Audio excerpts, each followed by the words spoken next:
This is the Greg Bedard Patriots Podcast with Nick Cattles.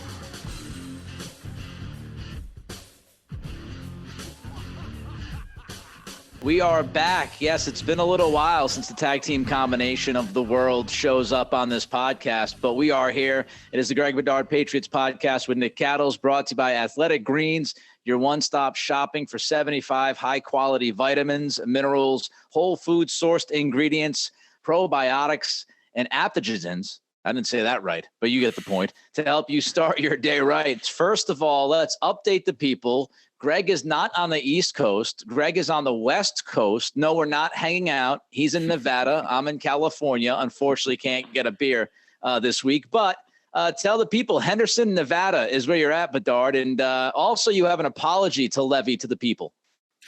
Yeah. So I'm in Henderson for the practices. Not determined yet. Right now I'm booked to stay through the game, but that's to be determined. We'll see how things go. Normally I just stay for joint practices, then go home and watch the game on television, just because I don't get a lot out of being here, and it's a long trip. So we'll see. But I wanted to apologize to the people. I taped a podcast last night after the joint practices, and wouldn't you know it, I went through a couple times, fits and starts. So I had to scrap it twice, and I go and I do the third time and sail along. I mean, it was a great podcast. I was like super positive about the final drive of that practice, and sort of, I thought it was a good pod. And wouldn't you know it, this moron forgot to hit record again. And so none of it was recorded. I had to leave. I was tired. And so sorry. So this is going to be sort of like one-stop shopping. We're going to talk about Wednesday's practice, the second and final camp practice. I mean, it's the last time we're going to see them this season, fully practicing. And we'll touch on Monday, of course, and we'll also do a little bit. We'll talk about the Panthers preseason game, since I haven't really done that on the pod. I did it with 98.5. And Felger and Mass, and we'll touch on that and so get everybody all caught up. Forgot to press record. Well, I haven't been on the podcast. If people don't know, I have two full-time jobs right now out here in Sacramento. So I'm program director, and I'm also hosting in the afternoon. So I had to take a business trip. They did one of these research projects for our station. So I had to go down to Phoenix for a few days. And it's been a pretty busy couple of weeks, but we're right back at it. We are ready, and we're actually going to start.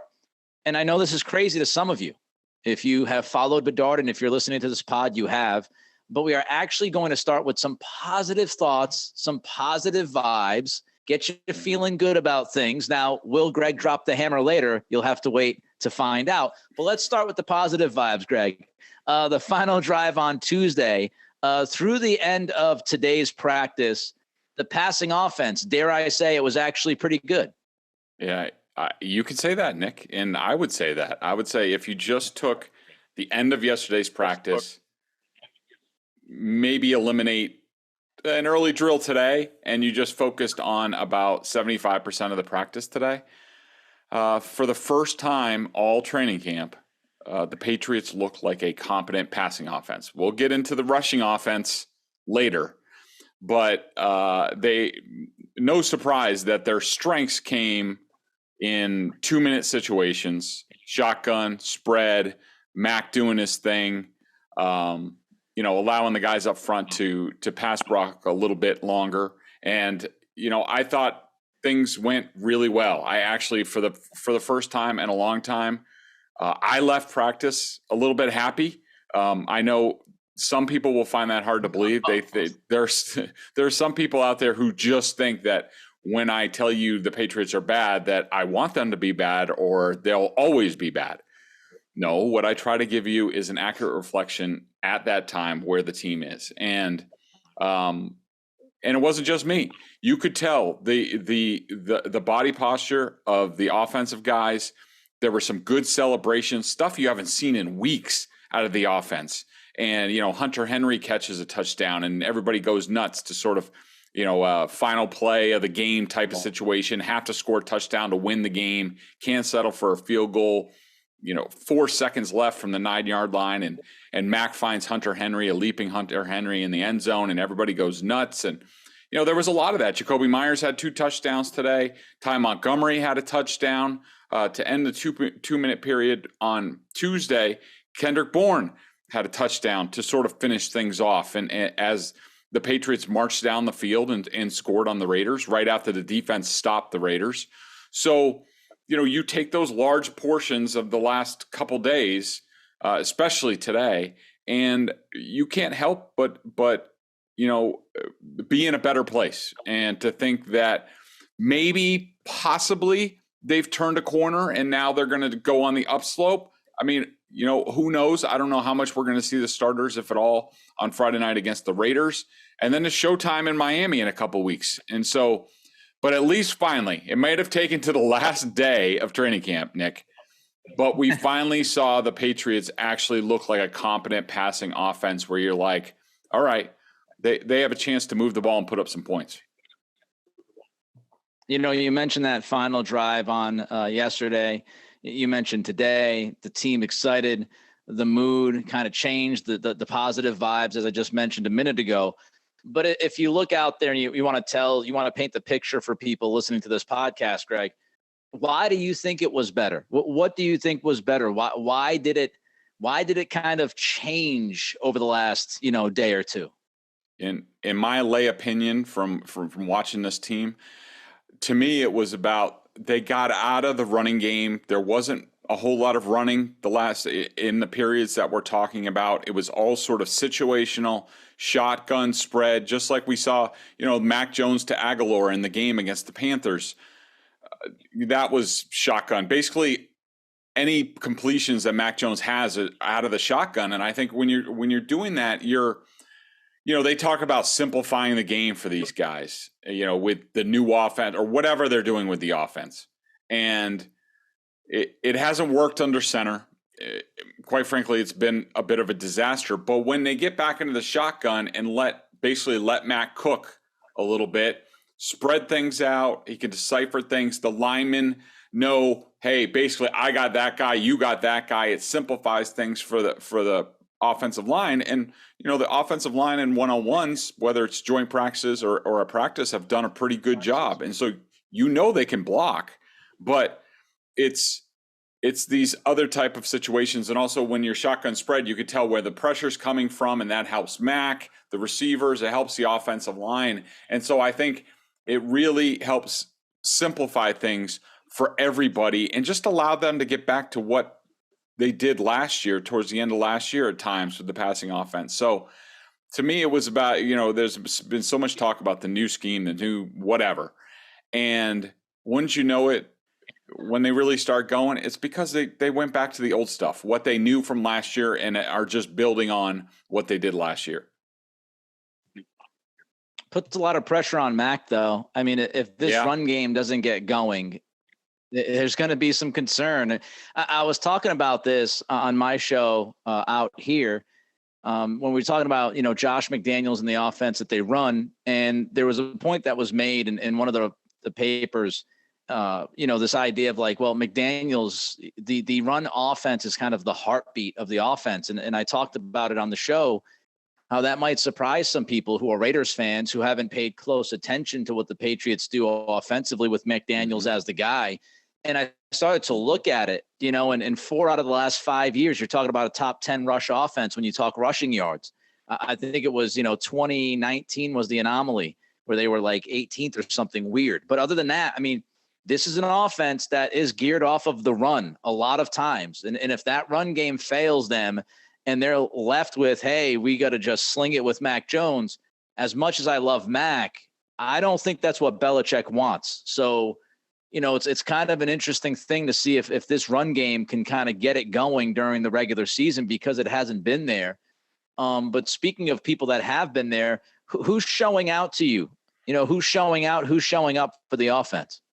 Yeah, I would start with Jacoby Myers. He's been outstanding. Yes, Devontae Parker popped early in camp, and, there was talk about 50-50 balls. They're not 50-50 for Devontae. They're 80-20 and all that stuff. And all that stuff was legit at the time. But in the last couple of weeks, in my mind, Jakobi Meyers has clearly been the top wide receiver on the team, not only in terms of, what he's doing and getting open and being productive, but just his max comfort with him. And, I asked Mac about it today after practice, and he talked about, of course, we know how smart Jakobi is as a former quarterback, and, he's one of his best friends on the team, and you just see it. I mean, they had a couple touchdowns. There was one in the 7-on-7 where, Mac just threw it up in the corner, and Jakobi just read what he was going to do, and it was perfect, just timing pass. And then there was another one in the end zone where Jakobi went up in the air, but Mac threw a back shoulder to him, and Jakobi knew exactly what he was doing. He had the body control to turn and catch and get 2 feet down.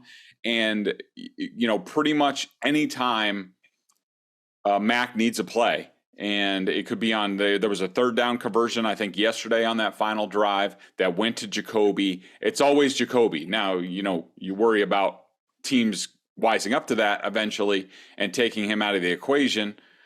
He's not exactly – teams try to do that with Julian Edelman, but they couldn't because he was so quick. Jakobi, he doesn't have that strength. He has other strengths. But there's no question in my mind that Jakobi has been lights out at receiver. He's very valuable for them. I think Hunter Henry came back this week to the joint practices. He really gives the team a lot in the middle of the field that they've been lacking. That's not really Jonnu's bag. It's still not his bag. And, right. Not having a guy like Tyquan Thornton out there, now that he's injured and probably going to miss half the season, Tyquan was developing an ability to go down the middle of the field and give you a deep dig. And now it's Hunter Henry doing that for Mac. And that's important. I think I'm trying to think who else. Those are the main guys, that really those two guys, when they're going, you could tell Mac has a real good comfort level. Jakobi Meyers, man, he's just so steady. It's like every year you go into a season going, well, this is the year that he might slide down to the 3rd or 4th guy or the 5th guy. And by the end of camp, you're going, well, nope, there he is. It's Jakobi Meyers. He's making some plays. And it will be fascinating to see how defenses adjust if he gets off to a great start. As you said, he's not somebody who I would say is an electric athlete. He's not super fast. He's not super quick. He's a bigger slot kind of guy. But of course, if you start to pay more attention to him, that might open up some other things with this offense. So it might not be the end of the world. But I think we just, we should credit Jakobi Meyers because he is always, every time we kind of get ready to throw him out of town, and not because we don't like him, but because he doesn't jump off the screen to you. But there he is, just, making plays, Mr. Dependable. 100%. Let's jump to the defensive side. How did the defense look? I mean, I think people kind of think about the Raiders and they know about Davante Adams, but honestly, Greg, when you look at this team, they've got some questions in the offensive line, I think. But when you look at the skill position players, man, Josh McDaniels has a lot of weapons at his disposal. You've got Hunter Renfrow. You've got Darren Waller, who I know is out with a hammy, but if he's healthy, you obviously have Davante Adams. You've got some backs. And, you look at this offense. I like Derek Carr. I've always been a Derek Carr guy. I'm not telling you he's great, but I think he's, underappreciated. But, you look at this offense and it feels like this offense could really put points up on the board. So what did you see from the defense against that skill level and that talent level of the Raiders? Yeah, the Raiders they're very impressive. I mean, you're right. The right side of their line, right guard, right tackle, they're still trying to figure that out. I mean, former Patriot Jermaine Illuminor is even out there as sort of like an option. If Leatherwood, who looks more and more like a bust every day, if he can't grab the job. So, look out below for the Raiders. But, you look at Davante Adams. I've never seen him in person, up close like we have the past couple of days. Holy mackerel, is that guy good? I mean, he is just he's a cheat code. He makes it look so easy. That the great ones always do that. The great ones, I mean, even Brady. Brady in the pocket as a quarterback, he just made it look easy. Like he was, when Brady was going good, it was, it looked like he was just, there's storm raging around him, but he was just a picture of calm. And Devontae Adams is the same way as a receiver. And then, Hunter Renfrow, isn't anything special athletically, probably a little bit better than Jacoby, but man, he is just, they have it working. I mean, they got the Patriots slot thing going with him, and it's tough to defend. No Waller, so that helps. Foster Moreau was sort of, trying to imitate Waller. Then you have Josh Jacobs out of the backfield. I mean, extremely talented. And, I thought the Patriots held their own for the most part. The first day was kind of rough. And the thing with Carr, and I sort of have a love-hate relationship with Carr. I mean, sometimes I love him. Sometimes I want to kill him. And I think his offensive coordinators, Gruden and other guys who have worked with him have the same thing, because there are some plays that he makes, you're just like, God damn, this kid's good. But then you dial up a really nice play that you spent 2 weeks preparing to call in a specific spot. And for example, their 2-minute drive yesterday where they came up short, Josh McDaniels dialed up this play that got Brandon Bolden one-on-one with a matchup that he wanted right down the field. Bolden has 5 yards into the end zone. He's wide open, and Carr sails it out of the end zone. And just misses him, or else it should have been a touchdown. And he also gets a little captain check downy too much for my liking. And that'll be interesting to see how that works with McDaniels. But there's no question that he's extremely efficient. I mean, there were times the first day when I was just like, when was the last time Carr had an incompletion? And the other writers are like, yeah, I don't know. It's been multiple periods. I mean, because if he doesn't have it, he checks it down. And it keeps the chains moving. It keeps the team moving. And so, I thought the Patriots adjusted well the second day. Carr was definitely off today on Wednesday, and that helped things. But I thought, like Jalen Mills, he got dusted by Adams in one-on-ones on Tuesday, came back on Wednesday, and he was 2-0 against Adams, which is a great showing. Terrence Mitchell even – he might give up a play to Adams. You're always going to give up a play to Adams, but then the next play, he's getting his hands on a ball and breaking it up. And, I thought Miles Bryant, he had a tough assignment with Renfrow in the slot. I mean, he had a tough couple days, and I feel for the kid. But it's just interesting to watch the two teams, Nick, because there's so much, they run the same offenses and they run the same defenses. So even, who was it? McDaniels was saying today that, when they were in that 2-minute period, the Raiders would make an adjustment at the line, and they weren't playing music or anything like that. And the Patriots defense is hearing the adjustment, and they know it from the Patriots offense, and they're checking. And so, they had a little bit of a leg up because they have a few more tricks in the bag than the Raiders do learning the system. But today, Matthew Judon, the Carr made a check at the line, and you could tell Matthew Judon knew exactly what they were going to do, because he jumped into the lane and Carr almost hit him in the face mask with the ball that he was there so quickly. So it's kind of hard to judge, but I thought the Patriots did a nice job. Their pass rush came on. Matthew Judon, in my opinion, outside of Adams, was the second best player on the field. He brought pass rush. One drill today, he had a stuff, a pass breakup, and a sack to end the drill all in the same session. And he did that repeatedly. Uche got in there a few times. Barmore did his thing. Josh McDaniels even talked about how that's good work for their interior guys. You don't see a guy like Christian Barmore. So McDaniels knows how good Barmore is. And so there was a lot of good stuff. It wasn't perfect, but I thought it was a really good test for this team, especially going in and playing Miami in 2 weeks, who also has a ton of good weapons. How do you feel about their run defense? It was a big question last year. We talked about Godchild. We talked about the linebackers, second level, stepping up, playing better. How do you feel about that run D going into the final preseason game? I feel okay about it. I mean, this is the positive part of the podcast. So, and I'm not lying to people. I'm not trying to keep it positive. I mean, do they give up plays sometimes? Yeah. I mean, was Josh Jacobs getting free for 15 yards on occasion? Yes, absolutely. And that frightened you a little bit. But I thought overall, they did a better job, and they did it with all their different personnel. And one of the things we'll talk about later with the preseason game is I think Christian Barmore's taking another step as a possible 3-down guy, with his work against the run. He's not just a pass rusher anymore. And so I think that's a good sign. And also I think Bentley's been outstanding in camp and like really reading things ahead of time and penetrating and screwing up blocking schemes. And if he keeps doing that frees up stuff for Raekwon McMillan and Mac Wilson and much to my chagrin, Jelani Tavai, who is out there still all the time. I don't get it, but he is. Keeping it positive. I feel okay. I mean, I definitely want to see what happens when they go up against the Mike McDaniel, Shanahan blocking scheme. How well are they going to do? Because if they don't stop the run against the Dolphins, they're going to be in for a long day. Jelani Patricia out there in the second level, the long lost brother of Matty P, who was attached to the hip with him. There's a lot of love between those guys. Yep. We have a hell of a lot more to get to, but first let's get to Athletic Greens, Greg.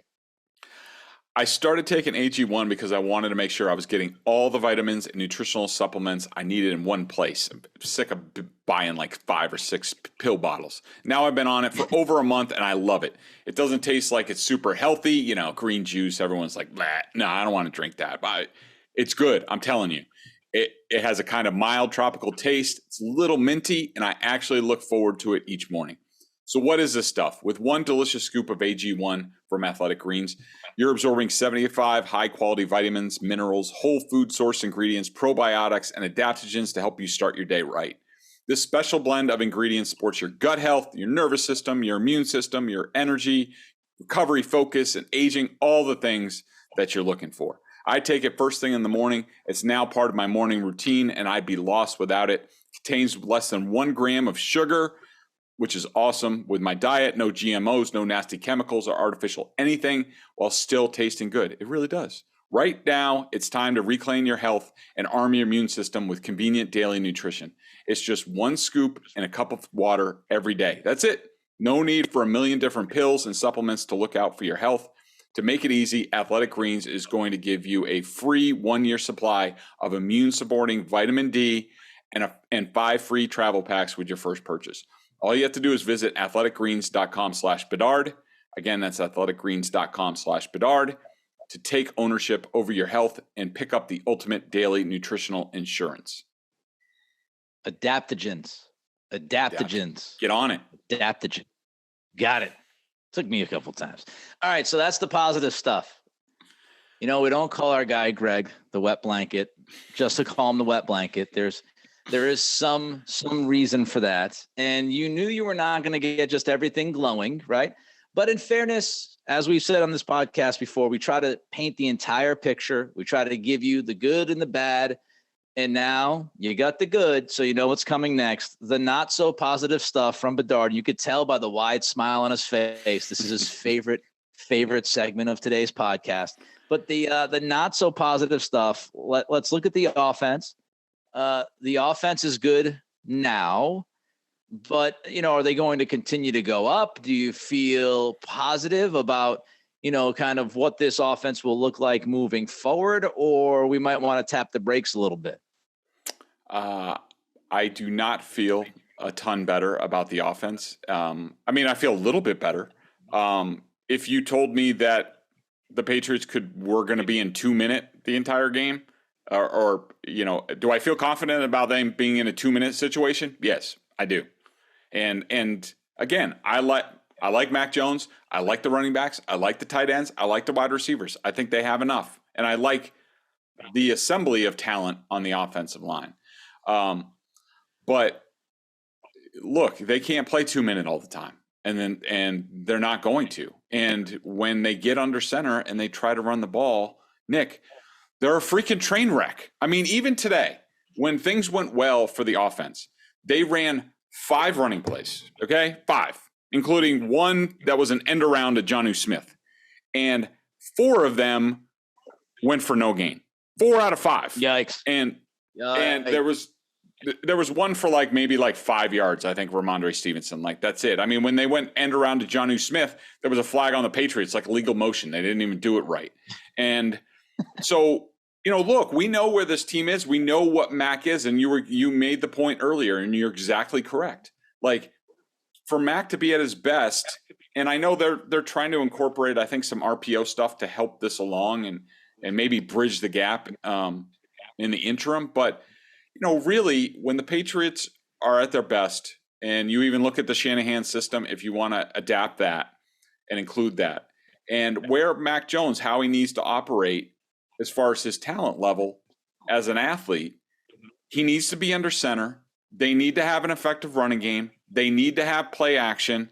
They need all that stuff to really, from beginning to end of the game, to be a formidable offense. And right now, it's just not there. They cannot block up front. And this also goes to, did the offense look good today? Yeah. And did it appear that Mac was well protected? And Mac even mentioned it after practice. Yes. But this is a practice situation. And there are a lot of times where the Raiders are pulling up and things like that. And we had a terrible angle for these practices, worse than Foxborough, if you can imagine. And so it was hard for us to see, like, all right, was there real pressure? Was he really sacked? We were just guessing, basically. And so in live game situations, when you combine the run blocking, which has just been a train wreck. I mean, there are some times when they go back to their inside, regular inside, we're double team, get to the second level, like they're okay with that.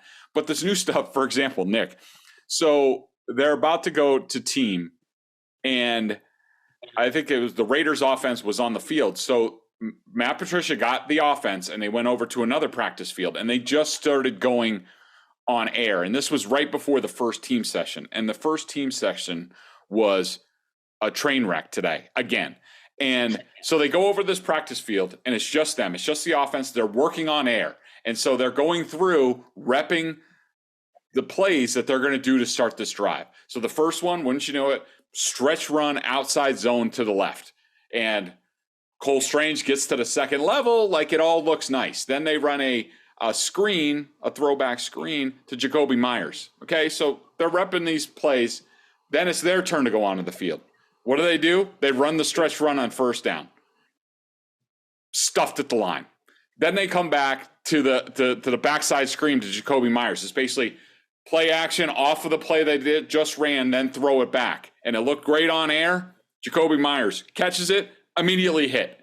And so that's the kind of stuff that we're talking about. 2 minute, good. Everything else, still bad. And we'll have to see whether they have enough time to get it right for the Dolphins. What is it? I mean, it's obviously the offensive line, offensive line issue. Is it a lack of talent? Is it a lack of cohesion because there's been some moving parts? Is it the coaching? Is it some of the change in scheme with the run game and everything? Or is it just all of the above? Well, I don't think, in my opinion, I don't think it's the talent. I mean, all of these guys, and this goes for the whole offense. And I don't mean to go on a rant right now, but there's a lot of Patriots fans who, don't like me right now for, me being honest about where the team is. But like, how about some of you guys be honest about where the Patriots are? They've changed 2 people on offense. They added Devontae Parker and they swapped and they brought in Cole Strange. No Shaq Mason, bring in Devontae Parker. That's it. Everybody else was here last year when they were 6th in points as an offense. And they were 3rd in combined explosive plays.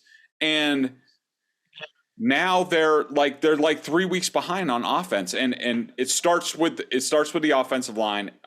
Trent Brown, good player, has some issues at times. We all know, we've talked about it. Cole Strange, good player, perfect fit for the outside zone scheme. David Andrews, good player. Mike Owenu, good player. Is he a better tackle than he is a guard? I don't know, but I thought he had some good practices this week. And then at right tackle, you have Isaiah Wynn when he's out there. Good solid player for the most part. And so it's not the talent thing. To me, when I watch this offensive line, and everybody knows I study the offensive line more than anybody else, and I love it. I think those guys are underappreciated. Damn right, I think the coaches are underappreciated. And what I see is a lack of attention to detail in terms of footwork, handwork, timing, like all the stuff that you look for when you say, is this a good offensive line unit? And they're not. They are very far from it. And to me, I do think some of it has to do with the scheme, but largely I think it's the coaching. I think they look like they are being led by a part-time offensive line coach in Matt Patricia, which he is because he has so many other duties, and an assistant coach in Billy Yates, who is very inexperienced. And I made the point on Felger and Maz the other day, and I stand by it.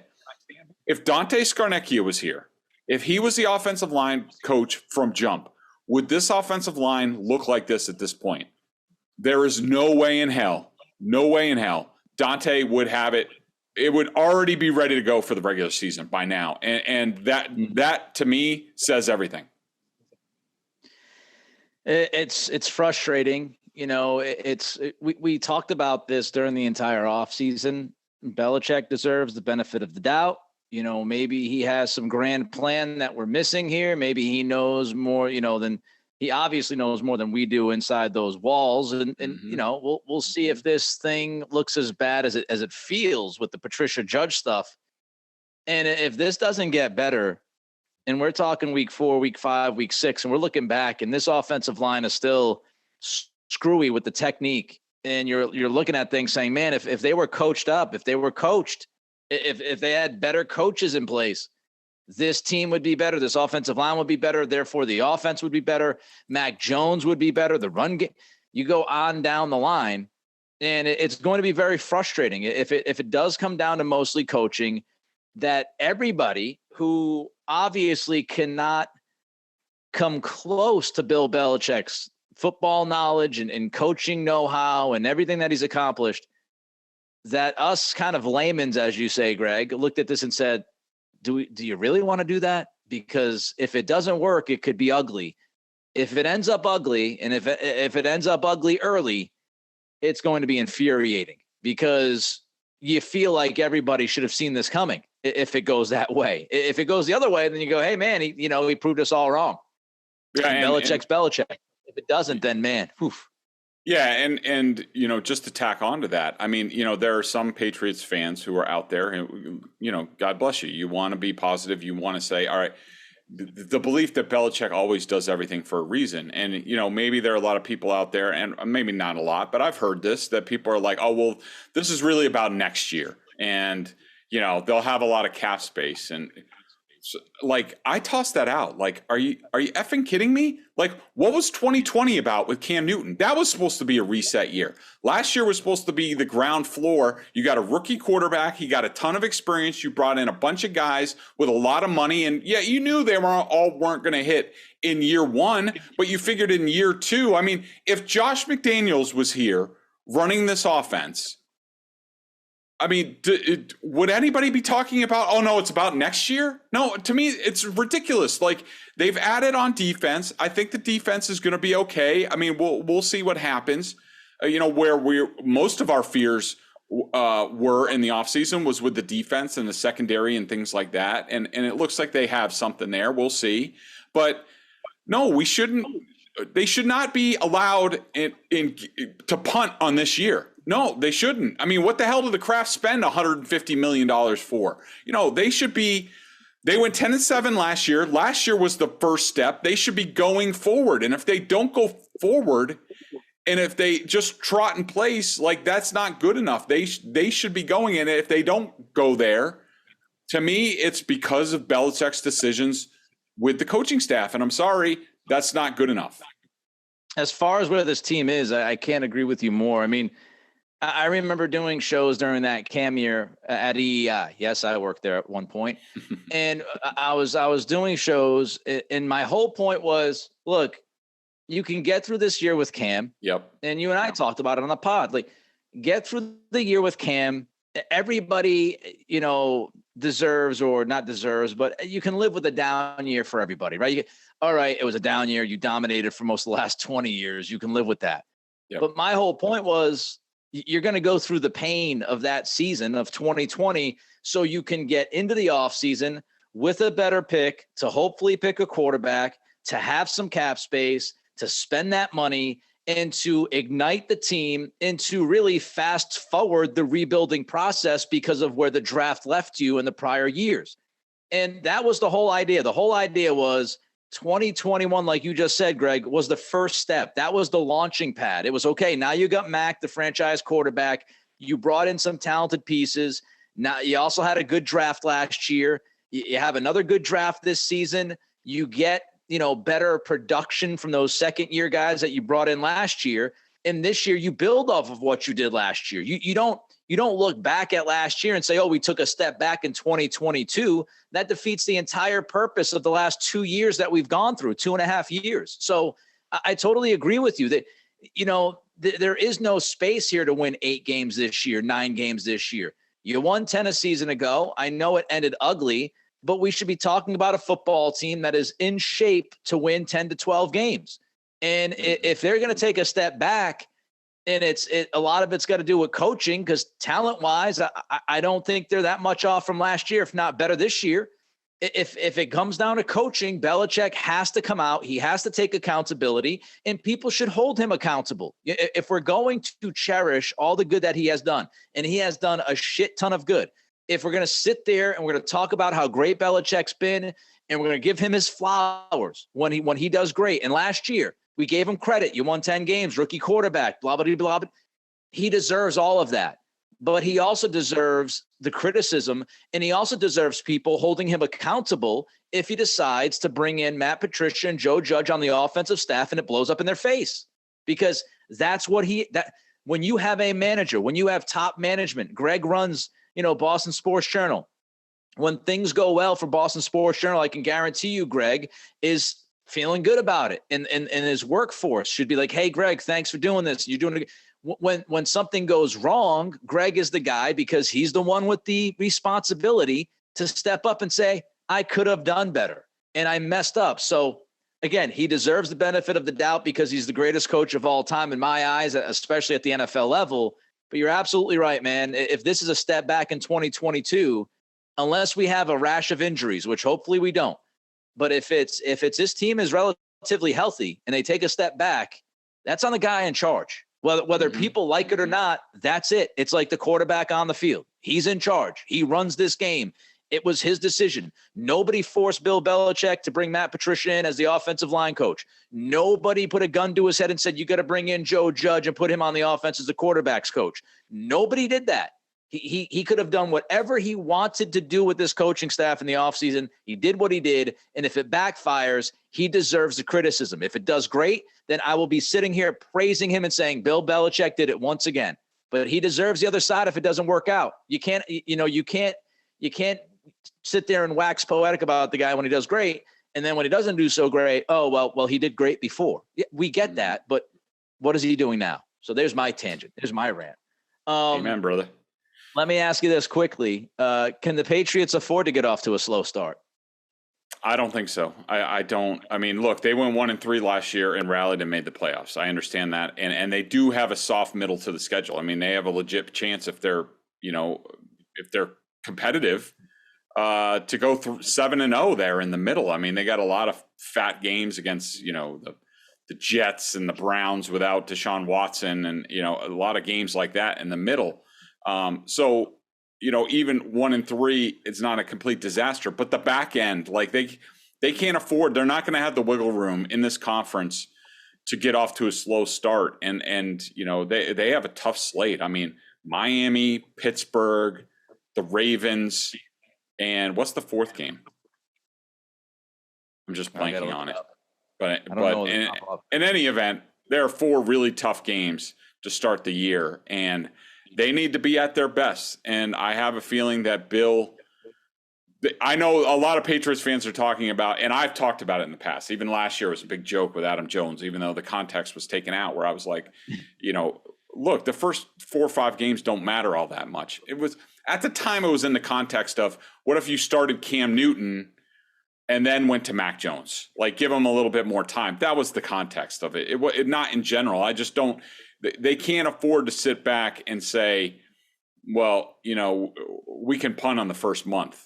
Like Brady's not here anymore, and there's not enough of a wiggle room. And so I don't think they can. And I think I think we're going to hear things about their approach to the Dolphins game when it comes to it that tells you that Bill's not effing around, that he's serious about this, and he knows that Miami game. I mean, this is a Miami team that's, I think, beaten them 3 times in a row, and, with Tua at quarterback, and, they can't afford to go down there and F things up in week 1, and, let alone what that will say to the team and the fans that if they go out there and they're a disaster, especially offensively in week 1, I don't think they can even afford a slip up like that. I think they need to come out and they need to battle and they need to be competitive at least in week 1, even if they don't get a W. But, I think 1-3 might be a death sentence this year with the start. You'd at least like to be 2-2. And that team we were missing was the Packers. So they're at the Dolphins, at the Steelers. Then they've got the Ravens in New England, and then they're at the Packers. So 3 out of your first 4 games on the road. Yep, 3 road games out of the first 4. And it's at Miami, at Pittsburgh, and at Green Bay. All 3 places, very tough to play. And your home game is against the Ravens. And that's not an easy game if you're looking at this schedule. So, yeah, it's a pretty tough first month. Let's quickly look at the Panthers game. It was a few days ago, as we know, but we haven't had the chance to kind of look at this on the pod. So let's take a look at it now.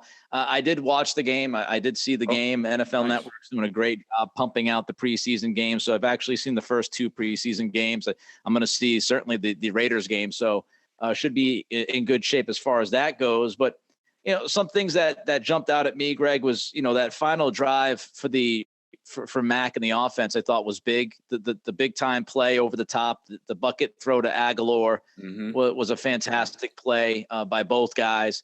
And that touchdown drive I thought was pretty critical because, again, they got off to a very sluggish start, and it was, oh man, here we go, right? 2 preseason games, nothing to watch, and you don't feel great about it. But I felt a little bit better. But really what jumped out at me, because a little Jordan Humphrey was nice to watch. He made a lot of plays offensively. He made the great play on the special teams.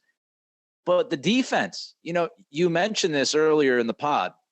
When we were getting ready to watch this team go through camp in the preseason, a lot of the questions that we had were on the defensive side, and I think some of those questions I actually feel better about. And I don't know if I should, but I do. Like Anthony Jennings, for example. He was kind of a mystery man. He looks pretty good. He looks like he's going to chip in. Looks like he can do some things. Uche, rushing the passer. He has shown up several times early on. And the defensive line, especially the pass rush, has jumped out at me a little bit here. So that's really what kind of jumped out was this defense might be better than I thought it was going to be. And I thought it could be decent if things went well in certain areas. But maybe I'm way off here, but I do think this defense is going to compete. And I think maybe a month and a half into the season, when they're even more kind of, gelled together, I do think they have some pieces on that side of the football that can help them be pretty tough. Yeah, I would agree with you. I think, especially in that game, the pass rush is good. The Panthers, don't have a great offensive line. It was their second. And well, no, they started their offensive line. I mean, they had the Ekawanu kid, the 6th overall pick, was playing left tackle, and I think Uche and Jennings got the best of him a few times, and Judon, he's got a lot of stuff to clean up. But, you mentioned Jennings. I will mention he's been quiet this week. I don't remember him doing much of anything in the practices, so I don't know what that means. I will say one thing I will be monitoring once the season comes is, like, when you look at these games and also these joint practices, Steve Belichick is calling a lot of blitzes. And is that we've seen this before from them in the past, where all of a sudden you're like, oh my God, they're sending pressure all the time. And I remember when Gerard Mayo was a middle linebacker, and then we're like, okay, this is what they're going to do. And then you get to the regular season and they don't call that stuff. They don't like to blitz at all unless it's certain situations, certain areas of the field. So can they still I think the ultimate question for this defense is, can they get enough pressure with 4? With people paying extra attention to Judon? Is it going to be Jennings or Uche on the other side sort of getting pass rush? And, can they get enough pass rush to offset the coverage? And that's going to be the big thing with this defense. And I don't think we have the answer to that, but you're right. So far it's been positive, and it's probably been more positive than I thought it was going to be at this point. But, we'll have to see how that goes.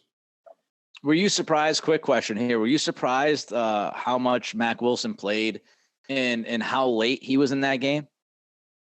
A little bit. I've been puzzled by a lot of their personnel choices at linebacker, namely Jelani Tavai. Like, he's always out there. Even in the joint practices, you're like, wait a minute. I remember the first play of the game against the Panthers. Like, I know the Panthers had some personnel package, and he wasn't supposed to be the starter, but the Panthers came out and like one back, two tight ends. So all of a sudden, like Barmore came on the field, and Tavai, and I'm looking at I'm like, is that Tavai out there?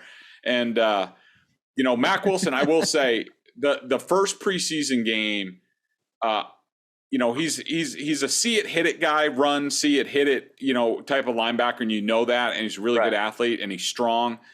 He's always had some deficiencies in coverage, and that really showed up in the first game. He had a couple plays that I didn't think were very good, but I got to give him a lot of credit.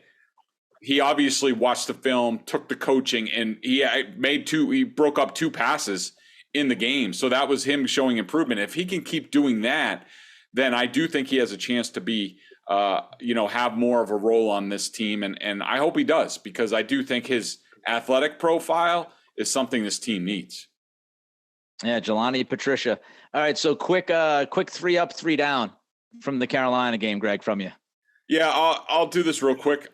Christian Barmore, he didn't play a ton, but and I wrote about this on the website, with a video breakdown. A couple of the plays that he had against the run, he knocked the guard into next Tuesday, and then also wrecked a double team. They held up against the point of attack and then made a play. Like, those 2 plays alone, that's, if you want Christian Barmore to be like an all-pro type of player, a game record every single down, then he needs to do more of that. And those kind of plays will get him more time. I thought Ty Montgomery, the offense kind of changed once he entered the game, and his athletic ability out of the backfield and doing different things. I said, not only is he a good player and a good outlet for Mac, but once you get to the regular season, that causes personnel issues for the defense. How are you going to defend it? And the Patriots can run a lot of stuff off that, sort of like Hernandez and Cordarrelle Patterson when they were doing that. And I'm going to give a shout out to Mike Owenu,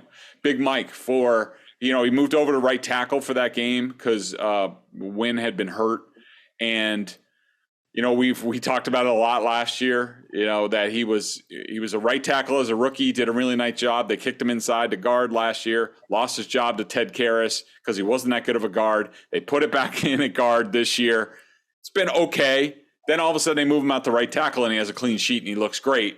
And the offense, does some things. And so, I thought Big Mike did a good job, and he's been a guard this week, but I don't know. That's something I would take a look at again, especially if somebody named Isaiah Wynn gets traded or anything like that. Yeah, Isaiah Wynn is just so damn frustrating. I'm done with him. I mean, I'm not saying he can't be good. We saw that he could be good, but man, it's always something with him. But it is always something with Isaiah Wynn, whether it's injury or he's just not around early on and you're questioning some of his work ethic stuff. It's just always something. Ty Montgomery to me is like the clear third, back. He Pierre Strong's not doing much. Harris isn't doing much. Like, you're going in with Stevenson, Harris, and Montgomery as your top 3 guys. I would be shocked if Montgomery is not in that, third down receiving role at times. I'd be shocked if they didn't move him around and put him at receiver every once in a while. I was happy with the signing, and some people thought like I was being a little bit over the top. Mm-hmm. And I was like, well, relatively speaking, for the money that they paid for this guy, I can see how he can help this football team. And he's done pretty well. So hopefully that continues. He's Walmart 3 down Debo from you. he's Walmart Debo. Costco Debo. There you go. 3 down. Mac Jones. I mean, look, he threw a dime to Aguilar, but outside of that, not very good. And they were really sort of fundamental plays. I mean, the first throw to Parker should have been on his front side. Parker, they rep that play all the time, and Parker's not expecting the ball back here. Could he have caught it? Yeah. But it needs to be a better throw. He sails the ball to Jacoby Myers. I thought there was a scramble in the red zone where he got some yards, but like he had a good pocket. There was no reason for him to leave. Go make a play or flip the ball out to Ty Montgomery, who's a bigger dude than you think, standing next to him in the locker room. He's a big, thick dude. So Mac was my number one down. Cam McGrone, again, just not much. I think he made one play in the game, which was more than last week, but you feel for the kid. He's obviously he hasn't bounced back from the ACL like some other people. And I'll mix it up and go with another name, not Tavai again, but I'll go with Cole Strange. At first blush, I thought Cole Strange played a good game. When I went back and watched him a lot closer, I thought there was a lot of technique stuff that, it's just, it's not there right now. And he's a guy who, God, again, I don't mean to pine for Dante Scarnecchia, but if Dante Scarnecchia was here, like that kid would be kicking ass and taking names at this point. And really, I wouldn't say he struggles a lot in the practices and in the games, but he struggles more than you would think at this point. And to me, again, I think it goes back to coaching. Frustrating. Roster. A couple things happened this week. Tyquan Thornton out, collarbone. That sucks. Ronnie Perkins to the IR. He will not play a single snap in his first 2 years as a Patriot. That sucks even more. Trent Brown and Kendrick Bourne.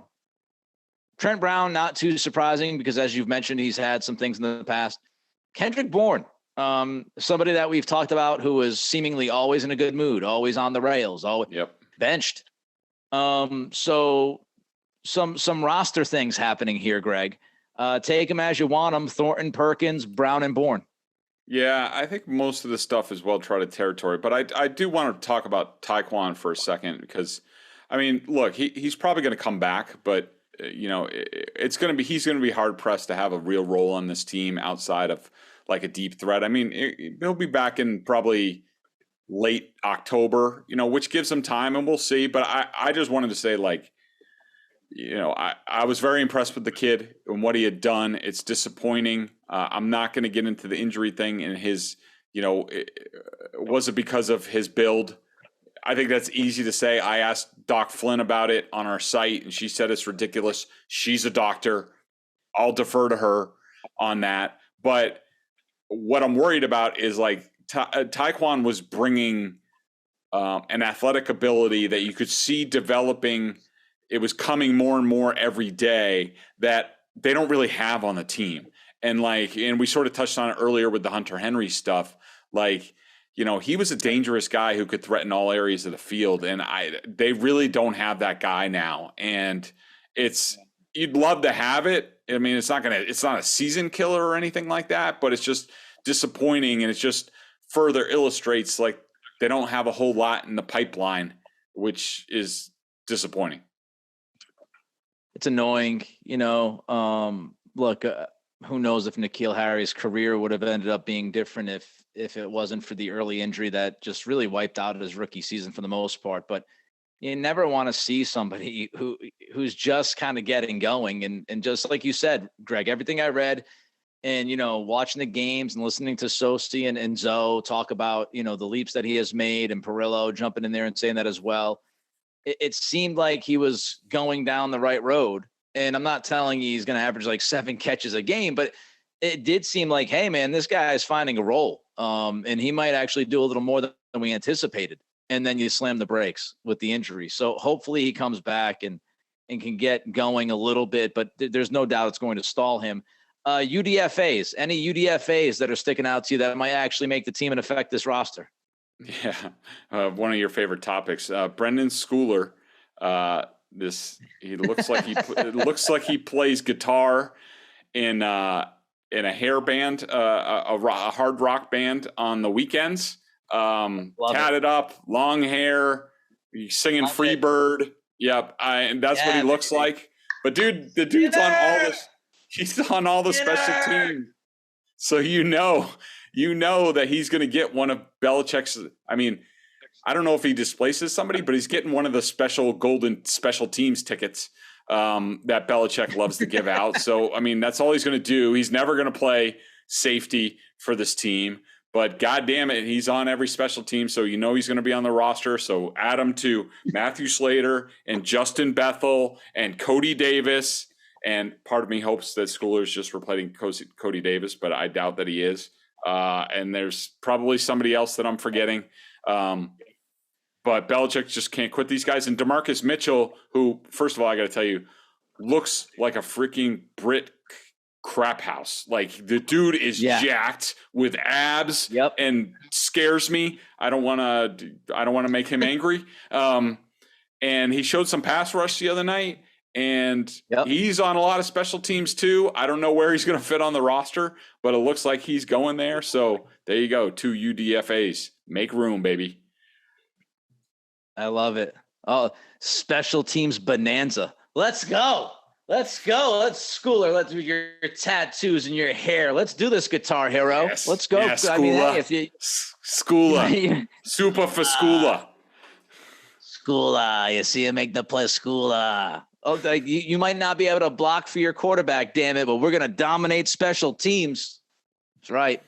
Get ready. Oh shit! I gotta take Schooler's this. calling you.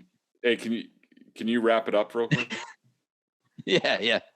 All right, let's jump to the BostonSportsJournal.com member question of the day. Check them out, BSJ, $39.99 on the annual plan. Not only do you get top-notch analysis, Boston Pro Sports, Patriots Junkie, listening to this podcast, you are. Membership at BSJ gives you access, ton of video analysis. Bedard does. You know the deal. Vic La Esperance says, at some point, Greg, would you be so kind as to give us a primer on the IR rules? Guys are starting to be put out of various reasons. Can't keep track of what's what.